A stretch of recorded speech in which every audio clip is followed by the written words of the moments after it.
The development in India and regional disparity.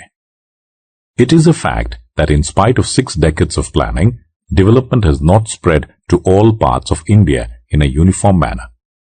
Some parts of the country have continued to remain totally backward and some parts have progressed rapidly.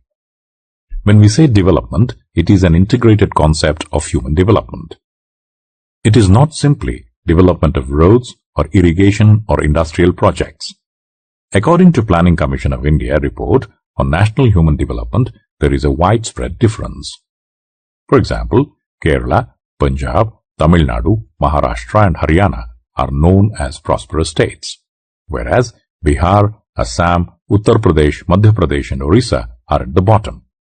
There are many socio-political, economic and historical reasons for such a state of affairs. For example, Kerala has been known since decades for its high percentage of literacy. Though it does not have big industries of national importance, there has been an all-round prosperity due to the educational skills of the people. In Tamil Nadu, good irrigation facilities coupled with industrial development have put the state in a comfortable position. Both agricultural sector and industrial sector have improved the general prosperity of the people. Similar is the position with Punjab and Haryana. Maharashtra, with Mumbai as its capital, is a financially prosperous state. Uttar Pradesh, Bihar, though they have a fast population growth, have continued to remain poor because of low literacy, lack of infrastructure, poor industrial and agricultural development. Similar is the position with Madhya Pradesh, Orissa, Assam and other states. The disparity of development in India exists not only among states but also within states. For example, in Maharashtra, most of the development is concentrated in Mumbai and surrounding areas. Vidarbha is a backward area and is crying for attention. In Karnataka, there is a big development gap between northern Karnataka and southern Karnataka. Northern Karnataka suffers from droughts, consequent crop failures and also poor industrial development, whereas southern Karnataka, with big urban centers of Bangalore and Mysore, enjoy good irrigation, fertile lands and hence rich agricultural produce. Similar is the case in Andhra, where Telangana problem has arisen. The growing regional disparity has manifested itself in not only political disturbances but also social unrest. Naxalism and associated terrorism acts in pockets of states like Bihar, Orissa, Andhra Pradesh, West Bengal, etc. are cause for concern. Therefore, the regional disparity in a growing economy like ours is a burning issue. India cannot afford to neglect one part of the country at the cost of the other. In a country where socio-cultural diversity is so much, having a disparity in overall development can cause serious crisis for the unity of the country. Therefore, there have been serious attempts made to address these problems from economic and political angles. Backward areas, districts have been identified and special incentives have been offered for industrial development. The government has taken an initiative for infrastructure development subsidy schemes and even tax concessions for the units located in backward areas and districts.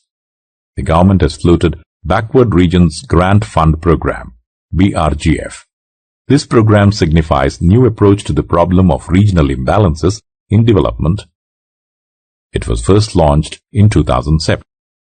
The program involves grassroots level plans first and then it moves upwards at a political and administrative level to ensure proper planning, control, administration and monitoring.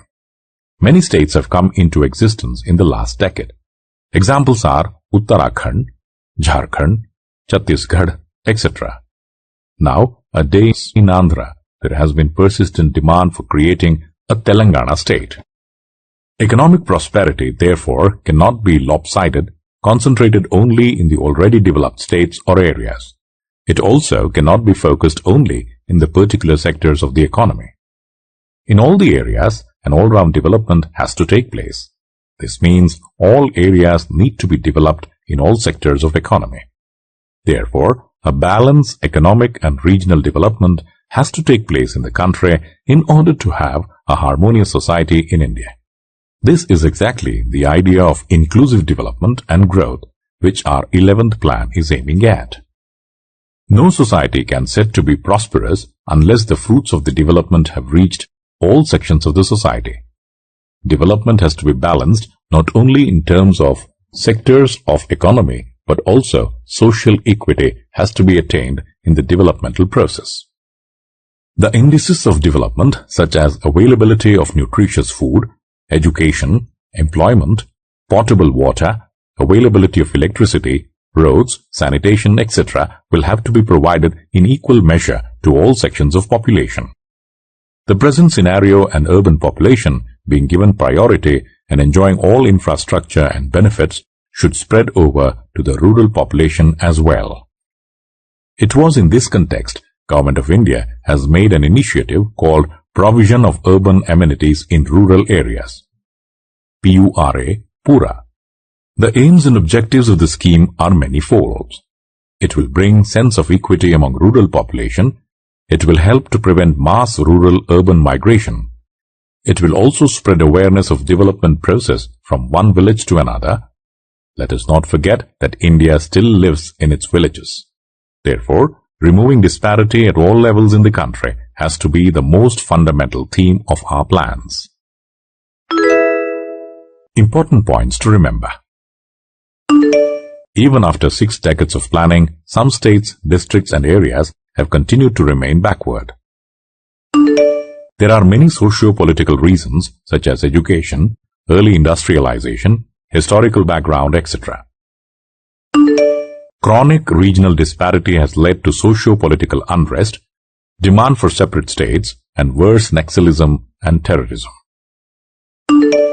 5-year plans did contain special development emphasis on backward area development, which included incentive schemes for establishing infrastructure and industries, etc.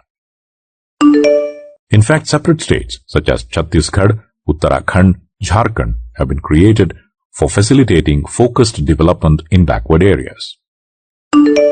Basic development indices in food, education, health, water, infrastructure, etc. will have to be attained uniformly across the country. The main theme of 11th and 12th plan is inclusive development, which underlines the importance of removing regional disparity. The plans such as provision of urban amenities in rural areas, PURA, are good examples for focused attempts for balanced development in urban and rural areas.